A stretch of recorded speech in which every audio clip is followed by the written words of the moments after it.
Now I'm going to show you how to make herbed biscuits. This is an incredibly simple recipe. You're using fresh herbs, and besides that, the whole recipe itself only has about 6 ingredients. That's right up my alley, and yours too, I suspect. So I've sifted together 2 cups of flour and 4 teaspoons of baking soda. Now we're going to add a pinch of salt. Now, to cut in a ½ cup of shortening. Now, when I cut this in, you could use this in your standing mixer, but I like to use my pastry cutter instead because this is one of those items that if you let it go a second too long, it's going to end up like Play-Doh.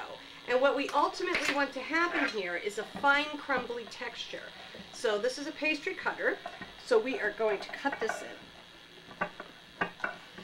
Just like so. Lastly, we're going to add in 3/4 cup of milk.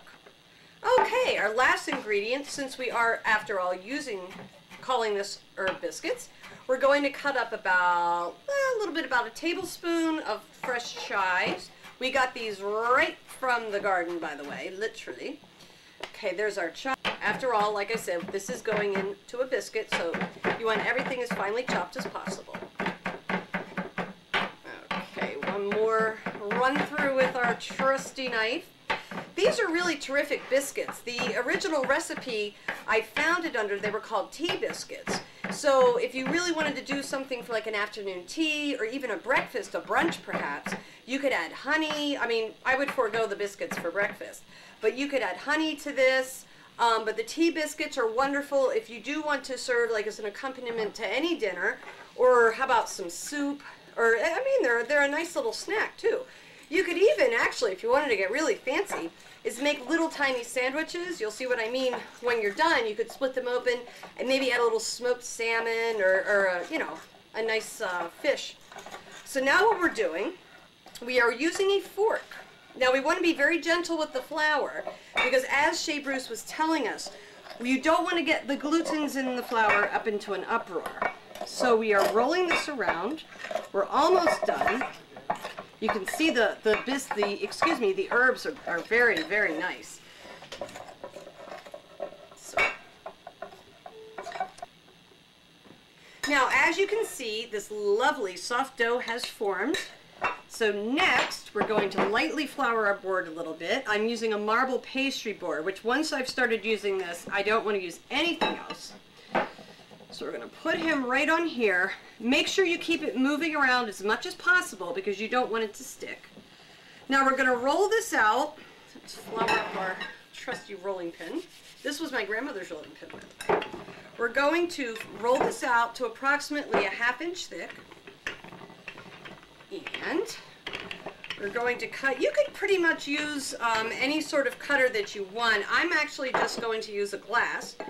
We're going to dip it in because I think that's a good size biscuit, or you could make them smaller or bigger, whatever you like. So we just go through. Oh, these are going to smell absolutely fantastic. Okay, see all the fresh herbs in there? That's what really sets this recipe aside. Okay, let's clear the decks out a little bit. Ramon is fishing today, so we're kind of on our own. Okay, now this is it. We're just going to put these on here. Now you might think we're immediately going to hurl these into the ovens. However, we want the glutens to relax a little bit, so we're going to put them in the refrigerator for about 15 minutes because, like I said, we want the flour, everything else to relax. That will enhance the flakiness of your biscuit. And then we're going to add a little egg wash on the top, egg wash beaten with a little water, that helps the browning, and then into the oven, 400 degrees for 12 to 15 minutes. Okay, here we have a jalapeno cornbread. You know me, if it isn't sweet, it's got to be spicy. What we're going to do, we get some melted butter here. Oops, excuse me, not the melted butter yet. The other way, start with this. We got the cornmeal. And we have cream corn. Cream corn was like the bane of my existence when I was a kid. Oh, oven's ready. Cream corn was the bane of my existence when I was a kid. I always hated that stuff. And we have some shredded cheddar cheese here. I'm going to mix all this together. This is a more of a, not really a yeast bread. This is a just kind of like a cornbread. All right, we add in the butter and buttermilk. Buttermilk. I don't know what in the world buttermilk is, but it is kind of weird. I know it always makes weird things on the side of the glass after you drink it. There is a buttermilk powder you can buy where you can put it in with some water and it works the same as buttermilk. And some jalapeno peppers, all diced. And we mix that all up really good. This is a really simple recipe. This is actually a stuffing recipe. You make this cornbread and use it as stuffing for turkeys. And we're putting in some baking soda and the salt. You mix that in real good.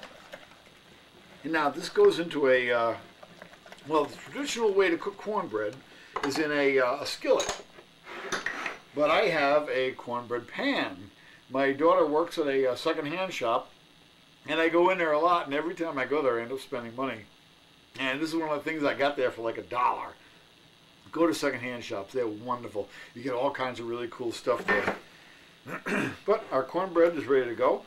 It's just this easy. And we're going to put a little bit in each segment.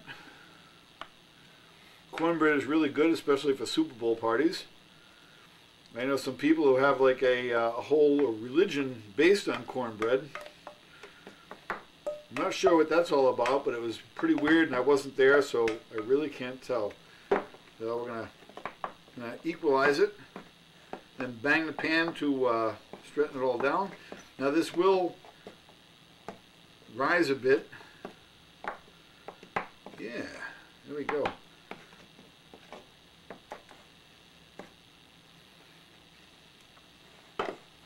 Get some more in there. Always tilt toward the camera. All right. Yeah, it's good. Ooh, got a piece of pepper. Right, and we're going to pop it in the oven, 375, and it's going to cook, and it's going to be one.